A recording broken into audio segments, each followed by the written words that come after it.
Halo teman-teman, pernah nggak sih kalian ngeliat ada suatu kebijakan publik yang rasanya arahnya tuh benar-benar melintir? Nah ini nih yang sedang terjadi di Desa Makmur. Namanya Pak Andi, dia kades baru yang punya ambisi untuk menjadikan desanya sebagai desa olahraga. Saking menggebu-gebunya, dana desa langsung dipelorotin untuk menyulap lapangan kampung menjadi stadion mini dengan lampu sorot. Keren bukan? Sekilas iya. Tapi masalahnya ada sebuah jembatan di desa itu yang biasa digunakan anak-anak untuk pergi sekolah, kondisinya udah mau ambruk. Pas warga protes di rapat, usulannya malah dicuekin dan rapatnya ditutup sepihak. Sekarang jembatannya sudah ambruk, warga terisolasi, dan lapangan yang tadi sudah dibikin malah tidak menjadi apa-apa. Oleh karena itu, mari kita bahas bagaimana blundernya Pak Andi dalam mengurus tata kelola desa Mas. Secara sosiologi politik, blunder Pak Andi ini punya dua rapor merah yang sangat-sangat fatal. Poin pertama, dia menggebiri tugas dari BPD. BPD itu adalah parlemennya desa. Menurut regulasi, mereka punya power untuk mengkontrol dan melakukan pengawasan terhadap eksekutif, yaitu kepala desa. Ketika Pak Andi mengatakan yang penting warganya senang, ia telah melakukan yang namanya arogansi kekuasaan. Pak Andi sebagai kades lupa bahwasanya sistem check and balance di desa itu sifatnya mutlak, bukan opsional. Tanpa transparansi anggaran ke BPD, bisa saja pengelolaan keuangan desa malah menabrak asas-asas yang ada. Poin kedua adalah matinya deliberasi publik.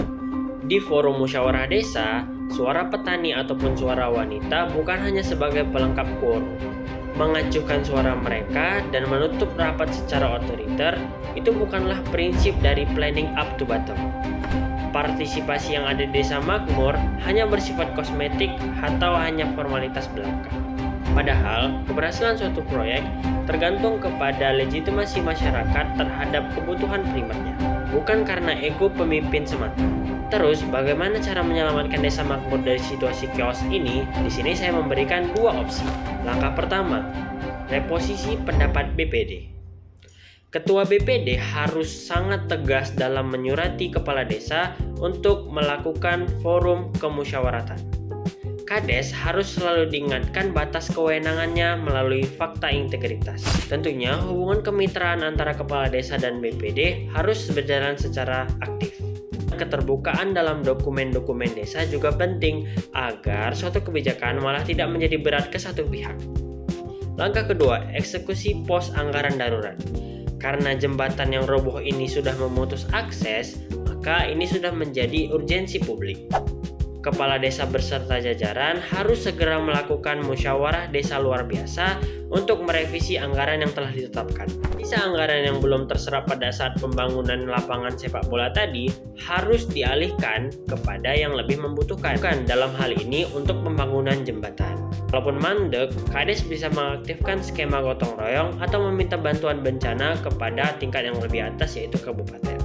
Jangan sampai kita sibuk membangun panggung hiburan, tapi prioritas keselamatan warga malah kita abaikan. Saya Muhammad Alif Dewa Suhaira Al-Fatih Yusra dengan NIM 250906056 pamit undur diri dari ulasan desa hari ini. Pikirkan desamu, suarakan kebenaran.